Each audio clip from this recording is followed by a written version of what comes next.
Delta மாவட்டங்களில் வெளுத்து வாங்கக்கூடிய கனமழையால் பல ஏக்கர் பரப்பிலான நெற்பயிர்கள் நீரில் மூழ்கியதால் விவசாயிகள் கண்ணீர் சிந்துகின்றனர்.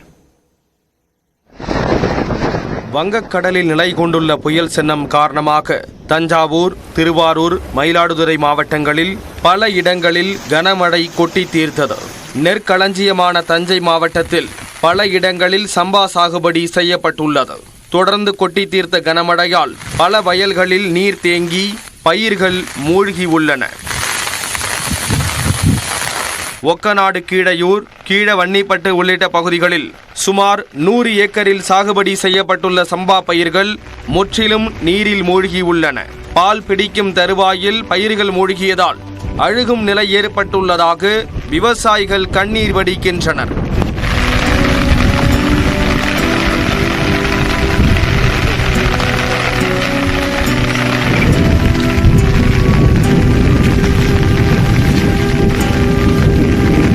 நெய்வாசல், தலையாமங்கலம், வாண்டையார் இருப்பு, காட்டூர், கைகாட்டி உள்ளிட்ட பகுதிகளில் நடவு முடிந்து 30 நாட்களே ஆன இளம் பயிர்கள் முழுவதும் மழை நீரில் மூழ்கி உள்ளன.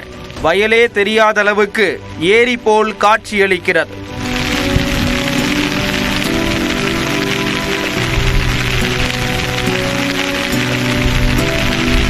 இது வெட்டாததுனால தான் இந்த வெள்ளம் வாரி எல்லாம் தண்ணி பிடிக்க காரணம். இது முதல்ல பிடிச்சி வடிஞ்சது, திருப்பி மீண்டும் பிடிச்சிட்டு, அதனால் ஏக்கருக்கு 40,000 ரூபா செலவு பண்ணியிருக்கோம். செலவு பண்ணதில் எங்களுக்கு வேறு வழியில் சூசைடு தான் பண்ணிக்கலாம். தண்ணி வடிஞ்சாலும் இந்த பயிர் ஒன்றும் ஆகாது. அழுகி போய்த்து சார், மொத்தமாக அழுகி போய்த்து. தண்ணிக்குள்ளேயே இருக்குது. இப்போ ஒரு வாரமாக எல்லாம் நட்ட நடவு பூரா அழுகி போய்த்து. இதேபோல் திருவாரூர் மாவட்டத்திலும் விவசாயிகள் கடுமையான சேதத்தை எதிர்கொண்டுள்ளனர். முத்துப்பேட்டை அருகே உதய மார்த்தாண்டபுரம், நாச்சிக்குளம், பள்ளியம்மேடு உள்ளிட்ட பகுதிகளில் சுமார் 500 ஏக்கருக்கு மேற்பட்ட பரப்பளவில் சம்பா நெற்பயிர்கள் தண்ணீரில் மூழ்கி உள்ளன. திருத்துறைப்பூண்டி மற்றும் தோப்படித்திடல் பகுதியிலும் சம்பா நெற்பயிர்கள் நீரில் மூழ்கி உள்ளன. நடவு பண்ணியிருக்கோம், நேரடி உதவி பண்ணியிருக்கோம், 30,000 ரூபாய்க்கு மேலே செலவு பண்ணியிருக்கோம். லோன் வாங்கி தான் பண்ணியிருக்கோம், கடன் வாங்கி தான் பண்ணியிருக்கோம். எல்லாம் எப்படி கட்ட போகிறோன்னு தெரியல. எல்லாமே சுத்தம் ஒன்றுமே வராது, இல்லை சுத்தமாக அழுகி போச்சு.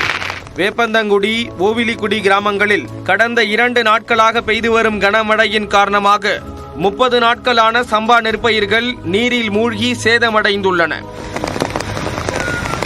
இந்த நிலையில் பயிர் பாதிப்புகளை பார்வையிட்ட பிறகு நியூஸ் 18க்கு பேட்டியளித்த அமைச்சர் TRB ராஜா, பாதிக்கப்பட்ட விவசாயிகளுக்கு நிவாரணம் வழங்க உரிய நடவடிக்கை எடுக்கப்படும் என்றார். நாங்கள் நேரடியாக போய் பார்த்தோம். ஒரு 200-300 ஹெக்டர்ல தான் இருக்கு இப்போதைக்கு பாதிப்பு. அதனால எங்கெல்லாம் பாதிப்பு இருந்துச்சோ அந்த விவசாய பிரிவினை மக்களுக்கெல்லாம் நிச்சயமா அவர்களுக்கு உரிய நிவாரணம் வழங்கும் அந்த வேலையையும் இப்பொழுதே திராவிட மாடல் ஆட்சி செய்து கொண்டிருக்கிறது. மயிலாடுதுறை மாவட்டம் குளிச்சாறு ஊராட்சியில் நடவு நட்டு 25 நாட்களான சுமார் 150 ஏக்கர் பயிர்கள் நீரில் மூழ்கி உள்ளன. 25 நாட்களுக்கு மேலாக இந்த இளம் பயிர்கள் தண்ணீரில் கிடப்பதால் அழுகி வீணாகிவிடும் என்றும் விவசாயிகள் கவலை தெரிவிக்கின்றனர்.